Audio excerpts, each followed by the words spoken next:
Man, that Deadpool and Wolverine movie is looking pretty good so far. Hugh Jackman is coming back to play as our favourite X-Man and I am so excited. How long has it been since we last saw him play the character? Wait, 7 years ago?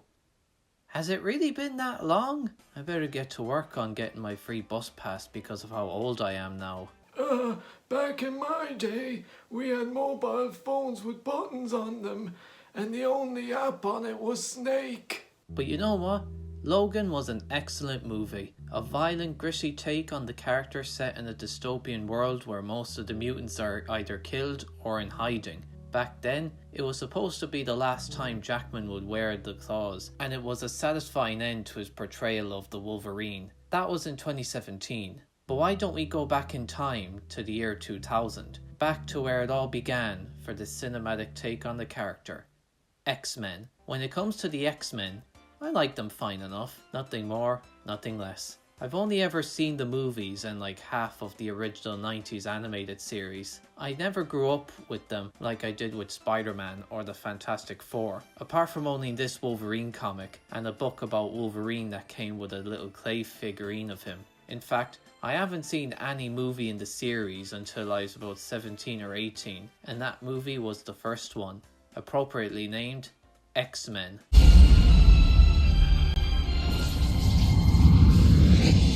So let's slash our way through this one. Get it? You know, like slash, you know, Wolverine's claws, you know, like, you know, they slash, you know, all that type of thing. Oh boy, this movie opens on a rather dark note. The year is 1944.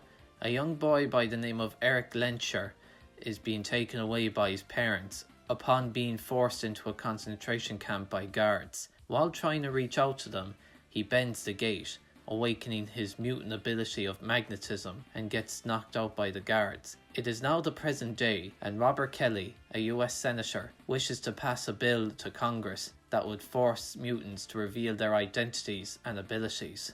The truth is that mutants are very real, and they are among us. At Congress, we see Professor X, aka Charles Xavier, who is concerned with how Eric, now calling himself Magneto, will react to this bill. I absolutely adore the chemistry Ian McKellen and Patrick Stewart have when playing Magneto and Professor X respectively. You can buy the fact that they were friends for a long time. And I know that because they like to say old friend a lot. Old friend. Old friend. Charles and Eric have a lot of respect for each other and both want mutant justice, which is great. But how they want to achieve it is completely different. Charles wants mutants to be equal with regular humans, while Eric wants mutants to stand above regular humans.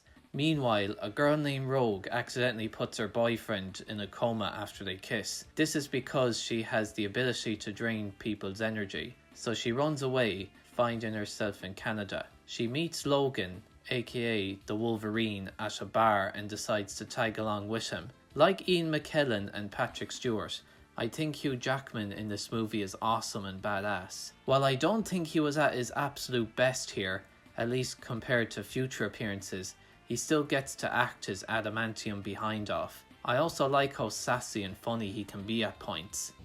Sabretooth. Storm. What do they call you? Wheels? This is the stupidest thing I've ever heard. Hey, it's me. Prove it. You're a dick. Sabretooth appears out of nowhere and attacks them both. Can I just say this? Sabretooth in this movie, played by pro wrestler Tyler Mane, is almost a completely different character to who we would eventually get in X-Men Origins Wolverine, played by Lev Schreiber. In that movie, Logan and Sabretooth were brothers who both ended up on good terms. But here, they are strangers who don't have any prior history. Whether it was a lack of foresight or a lack of shit-giving, either way, it's pretty funny how inconsistent the lore is in these movies. Then Scott Summers, aka Cyclops, a man who could shoot lasers from his eyes, and Aurora Monroe, aka Storm, who can control the weather, come in and save them. Wolverine and Wolverine and... why can't I say? Wolverine and Rogue were taken to the X-Mansion, which is a school and training center for mutants. It is there where he meets Jean Grey. Now, for some reason, Logan is really horny for Jean, even though they barely know each other. But since she is dating Cyclops, you could argue that the three are in a bit of a love triangle. I feel for Scott, to be honest, because he would eventually end up living with Sonic. Yes, that is James Marsden, the guy who plays Cyclops. Anyway, Charles talks about how a war is brewing between humans and mutants because of how badly the mutants were treated for years. Which all sounds new to Logan. I don't buy that for a minute. You're telling me that a man who has been alive for what seems like a really long time doesn't know about any of this? Seems a bit weird if you ask me.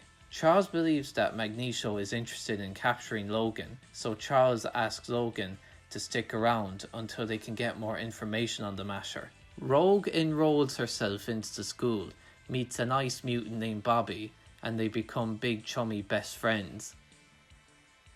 Or lovers, I mean, whatever floats your boat. The Senator gets captured by Mystique, a mutant who can shapeshift into anyone she wants, and Toad, who is a toad. Ew, that's disgusting. They take him to an uncharted island where their hideout is. It is there where we find Magneto and Sabretooth reuniting with Mystique and Toad. Together, they form the Brotherhood of Mutants, with Magneto as the leader. He has a machine that shoots out some white CGI, which can turn humans into mutants, and uses it on the Senator as a test subject. Senator Kelly then uses his newfound powers to escape from the island and make it back to the mainland. You know, Magneto, for such an evil mastermind, why would you put a man who just got new powers into a normal prison cell? I mean, the Senator could have turned small, break walls, or in his case, slip through the bars. Honestly, he was better off staying in the cell. At least he would have saved himself from going to jail for indecent exposure on a public beach in broad daylight. Dude, put that thing away! They're like children here! Meanwhile, Rogue hears Wolverine having a nightmare. He stabs her after he was startled. She then uses her powers to take his healing factor, fixing the stab wound. The next day, Bobby tells her to run away because Charles is mad at her, but as it turns out, it was Mystique disguised as Bobby the whole time. Charles, with the help of a mutant tracker device named Cerebro, locates Rogue. The X-Men are sent to retrieve her. Mystique uses this opportunity to sabotage Cerebro, injecting it with some Mountain Dew. I'm gonna find it. I'm gonna find my goddamn Mountain Dew. Yeah, did you drink my Mountain Dew? Did you drink my Mountain Dew? Let me smell your breath. Let me smell your breath. Rogue gets on a train, but Logan was able to catch up to her, with Cyclops and Storm waiting at the station. But then Magneto finds both Logan and Rogue. He incapacitates Logan and takes Rogue hostage. Okay, why did Logan think he could fight Magneto head on? Doesn't he remember what Charles was saying about Magneto earlier? He could create magnetic fields and control metal. I guess he forgot he had a metal skeleton. I mean, brownie points for trying, I guess. Meanwhile, Sabretooth and Toad knock out Cyclops and Storm. The Brotherhood manage to escape with Rogue. The X-Men get back to the mansion to plan their next move, but they find the Senator in a weakened state. Through reading his mind, Charles finds out about Magneto's machine. Welcome to the future. Welcome to the future. He discovers that it almost killed Magneto and that he needs Rogue's power to power the machine, knowing full well it could kill her. After the Senator dies as a result of his body rejecting the mutation, they realize the whole city could suffer the same fate. Needing to find Rogue, Charles uses Cerebro, but becomes incapacitated from the Mountain Dew Mystique put in it earlier and passes out. After fixing it, Jean decides to use Cerebro herself, since she has similar powers to Charles. She was able to locate the Brotherhood and will plan to use the machine on top of the Statue of Liberty. The X-Men make their way to the statue, but before that, they have to wear their suits. Now look, I don't hate these suits per se. Whenever I think about this movie, the suits are one of the first things that pop into my mind. They are iconic in their own right, However, by today's standards, they look so generic. The filmmakers feel that since this is a serious film, then the team has to wear something that fits the tone. However, when you have a man with a dorky eye mask, a woman who could bend the weather to her will, and a hairy Canadian man with metal sticks coming out of his hands, then forgive me for nearly dying from laughter at points. You actually go outside in these things? What would you prefer? Yellow spandex? Well, yeah, actually. In fact, I'm gonna be wearing yellow spandex right here with Ryan Reynolds in a movie that won't come out for another 24 years. They managed to take down Mystique, Sabretooth and Toad. I actually want to take this opportunity to bring up the action. It is nowhere near this movie's strong suit. I just find it a bit stiff and awkward. But during one of the fight scenes, it did give us one of the best lines ever written in cinematic history. Do you know what happens to a toad when it's struck by lightning? The same thing that happens to everything else. Honestly, what was David Hayter, the writer and actor who cameos as a Statue of Liberty guard, thinking when he wrote that? Okay, so, all right. So let's address the storm line with Toad. So that was written by Joss Whedon. Oh, it was Joss Whedon? Well, now it all makes sense. Also, Spider-Man swings by to help the team. Oh wait, he just appears as a cameo for the blooper reel. Oh, fucking hell. They catch up to Magneto, who had already started the machine with Rogue. Cyclops shoots him down with his laser eyes, and Logan destroys the machine. However, Rogue doesn't wake up. Thinking she's dead, Logan uses his powers of healing on her, even though it's hurting him. She wakes up fully regenerated, with Logan ending up in a coma. He, along with Charles, fully recover, but they find out that Mystique is impersonating the Senator after escaping from the battle. Charles shows Logan an abandoned military installation up in Canada, the place where Logan got experimented on, and he decides to go there to investigate. Charles then visits Magneto in a prison cell made of plastic, and they play chess. The end.